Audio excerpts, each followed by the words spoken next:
Channel news 18 Gujarati આપણું ગુજરાત સાથે હું છું સિદ્ધાર્થ ધોળકા। મહત્વના સમાચારથી કરીએ શરૂઆત। વલસાડના ગુંદલાવ નજીક ગંભીર અકસ્માત સીસીટીવીમાં કેદ થયો। કારની ટક્કરથી લારીનો સામાન હવામાં ફંગોળાયો। વલસાડના ગુંદલાવ નજીક તેજ રફતાર કારે લારીને ટક્કર મારી। બેફામ કારે મારેલી ટક્કર એટલી જોરદાર હતી કે લારી સામાન સહિત હવામાં ફંગોળાઈ ગઈ। ગુંગલાવના ખેરગામ રોડ પર અકસ્માતની ઘટના બની। અકસ્માતમાં લારી ધારકનો આબાદ બચાવ થયો। અકસ્માતની સમગ્ર ઘટનાના દ્રશ્યો સીસીટીવીમાં કેદ થયા।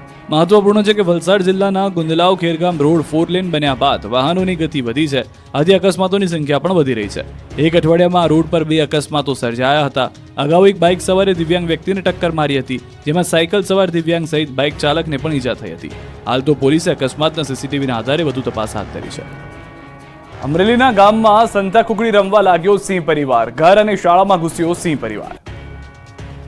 અમરેલીના તાતણિયા ગામે અડધી રાત્રે 2 સિંહણ અને તેના બચ્ચા ઘૂસી ગયા અને જાણે કે સંતા કુકડી રમવા આવ્યા હોય એમ લપાતા છુપાતા ગામ માથે લીધું।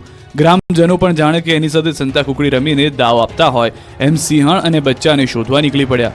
સિંહ પરિવારને નુકસાન ન થાય એ રીતે આખી રમત શરૂ થઈ। સિંહણ અને બચ્ચા ક્યારેક કોઈના ઘરની પાછળ છુપાઈ જાય તો ક્યારેક સ્કૂલમાં ઘૂસી જાય। એક સિંહ બાળ તો મગફળી ભરેલી બોરીમાં પાછળ છુપાઈને ડોક્યું કરતું જોવા મળ્યું। એક સિંહ બાળ તો ગામની પ્રાથમિક શાળામાં જઈને સંતાઈ ગયું। વન વિભાગની ટીમ દોડી આવી અને સિંહ બાળને ત્યાંથી સલામત રીતે બહાર કાઢ્યું।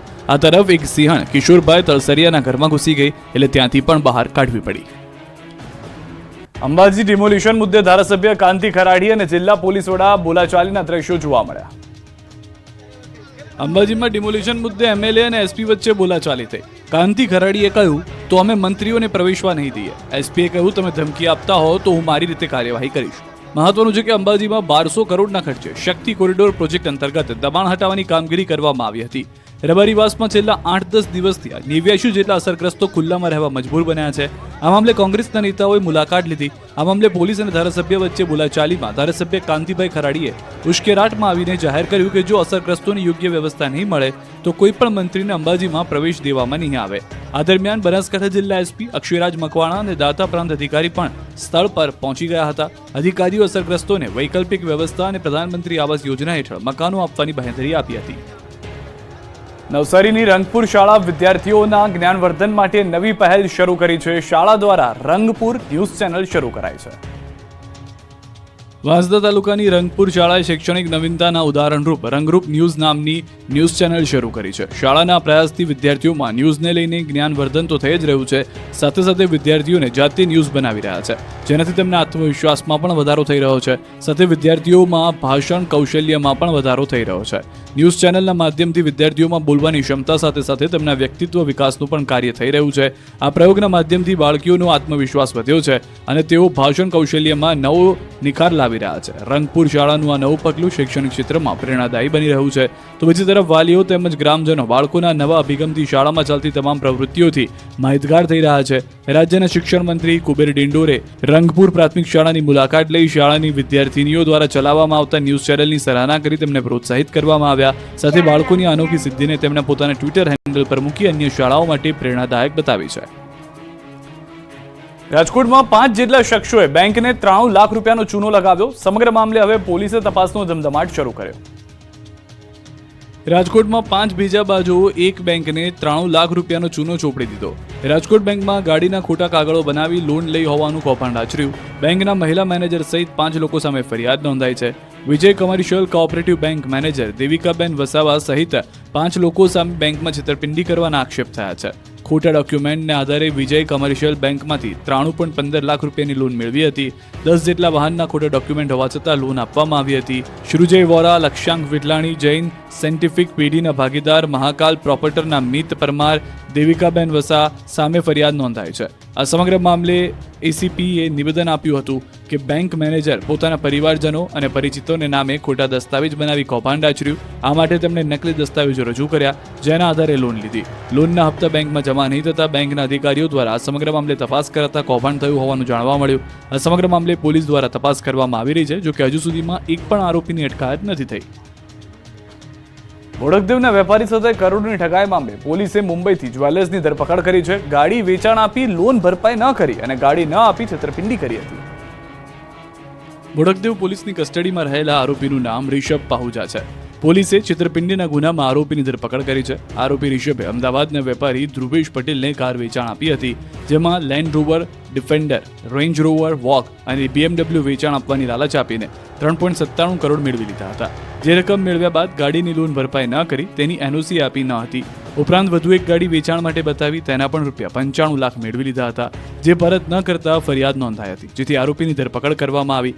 સાથે જ આ ગુનામાં પ્રકાશ પાહુજા અને ચિરાગ પાહુજા ફરાર છે, જેની પોલીસે તપાસ કરતા તે બંને કેનેડા હોવાનું જાણવા મળ્યું. સાથે જ આરોપીઓ મુંબઈમાં ત્રિકમદાસ જ્વેલર્સના નામે શોરૂમ ધરાવતા હતા, જોકે તે બંધ થઈ જતા આરોપીઓએ છેતરપિંડી આચરી હોવાનું જાણવા મળ્યું. આરોપીના ગુનાહિત ઇતિહાસની વાત કરીએ તો અગાઉ પણ તેના વિરુદ્ધના મુંબઈમાં 3 ગુના નોંધાઈ ચૂક્યા છે. મહત્વનું છે કે આરોપી આ પ્રકારની મોડસ ઓપરેન્ડીથી છેતરપિંડી કરવાની ટેવ ધરાવતો હોવાથી આરોપીએ આપેલી ગાડીઓ અંગે પણ પોલીસે તપાસ શરૂ કરી છે. સાથે જ આરોપીએ પણ અન્ય કોઈ સાથે છેતરપિંડી કરી છે કે કેમ તથા ફરાર 2 આરોપીની ધરપકડ માટે કાયદાકીય પ્રક્રિયા શરૂ કરી છે. સુરત પોલીસે ગણેશ ઉર્ફે ગણિયા વાઘની હત્યાનો કેસ ઉકેલી 6 શખ્સોની ધરપકડ કરી છે. સુરત પોલીસને કુખ્યાત ગણેશ ઉર્ફે ગણિયા વાઘની હત્યાનો ભેદ ઉકેલવામાં સફળતા મળી. હત્યા કેસમાં પોલીસે 2 સગીર સહિત 6 હત્યારાઓની ધરપકડ કરી. મહત્વનું છે કે 1 વર્ષ પહેલા સુરતના ડિંડોલીમાં દેવ નામના યુવકની હત્યા થઈ, જે હત્યાના કેસમાં સમાધાન કરવા મુદ્દે ગણિયા વાઘની હત્યા કરી હોવાનો ખુલાસો થયો. પોલીસે સુખલાલ પાટીલ, પવન પાટીલ, હર્ષલ કોળી, અર્જુન કોળી યાદવ સહિતના આરોપીઓને દબોચી લીધા. મહત્વનું છે કે આરોપી સુખલાલ પાટીલના ભાઈ દેવેન પાટીલની હત્યા કેસમાં વધુ એક હત્યાને અંજામ અપાયો હોવાનું પોલીસ તપાસમાં બહાર આવ્યું. સુખલાલને શંકા હતી કે દેવેનની હત્યામાં ગણેશની સંડોવણી છે. આ તરફ દેવેન પાટીલની હત્યામાં ઝડપાયેલા આરોપીઓ વચ્ચે પણ મનદુખ ચાલી રહ્યું હતું. દેવેન પાટીલ હત્યા કેસમાં સમાધાન માટે ગણેશને ડિંડોલી બોલાવવામાં આવ્યો હતો અને બાદમાં તેની હત્યાને અંજામ આપવામાં આવ્યો હતો. મૃતક કુખ્યાત ગણેશ સામે પણ લૂંટ, હત્યા, ચેઇન સ્નેચિંગ સહિત 22 જેટલા ગુના નોંધાયા છે. હાલ તો પોલીસે તમામ આરોપીઓ સામે ગુનો નોંધી તપાસનો ધમધમાટ શરૂ કર્યો. પોલીસ તપાસમાં હજુ પણ કેટલાક ખુલાસા થાય તેવી શક્યતા છે. મોરબી પોલીસે અનાજની ચોરી કરતા 2 શખ્સોને ઝડપી લીધા હતા. સરકારી અનાજની ચોરી કરી બજારમાં વેચતા હતા. મોરબીના માળિયા મિયાણામાં સરકારી અનાજની ચોરી કરતા 2 શખ્સોની પોલીસે ધરપકડ કરી. માળિયા મિયાણાના ચાચવદરડા ગામે ગોડાઉનમાંથી સરકારી અનાજની ચોરી કરતા શિવરાજસિંહ રાજપૂત અને રાહુલ રાજપૂતની પોલીસે દબોચી લીધા. પોલીસ તપાસમાં સામે આવ્યું છે કે બંને આરોપીઓ મૂળ મધ્યપ્રદેશના રહેવાસી છે અને છેલ્લા ઘણા સમયથી રાજકોટ અને મોરબીમાં રહેતા હતા. પોલીસે આરોપીઓ પાસેથી ચોરીનો 550 કિલો ચોખા, 200 કિલો ઘઉં અને ઇકો કાર સહિત 4.42 લાખથી વધુનો મુદ્દામાલ જપ્ત કર્યો. આરોપીની પૂછપરછમાં મોરબીના શનાળા ગામના રમેશભાઈ નામના શખ્સની સંડોવણી પણ બહાર આવી. પોલીસ હાલ રમેશભાઈ નામના શખ્સની શોધખોળ શરૂ કરી છે. સાથે જ પોલીસે એ દિશામાં તપાસ શરૂ કરી છે કે અત્યાર સુધીમાં આરોપીઓએ ક્યાં ક્યાં અનાજની ચોરીને અંજામ આપ્યો છે. સાથે જ તેઓ અનાજ સિવાય અન્ય કોઈ ચોરીના ગુનામાં સામેલ છે કે નહીં. આરોપીઓની પૂછપરછ બાદ પોલીસ સમગ્ર કેસમાં હજુ કેટલાક ચોંકાવનારા ખુલાસા કરી શકે છે. સાથે જ વધુ કેટલાક લોકોની સંડોવણી પણ સામે આવી શકે છે. અમદાવાદ પોલીસ વેપારીઓ પાસેથી ખંડણી માંગતી ગેંગના મુખ્ય આરોપીની ધરપકડ કરી ચૂકી છે.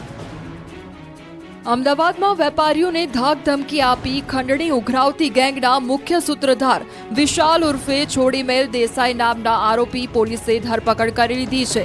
ચાણક્યપુર વિસ્તારમાં આવેલી બનાસ મેડિકલના માલિક કિરીટકુમાર ઠક્કર દ્વારા 2 લોકો વિરુદ્ધ સોલા પોલીસ મથકમાં ખંડણી માંગવાની ફરિયાદ નોંધવામાં આવી છે.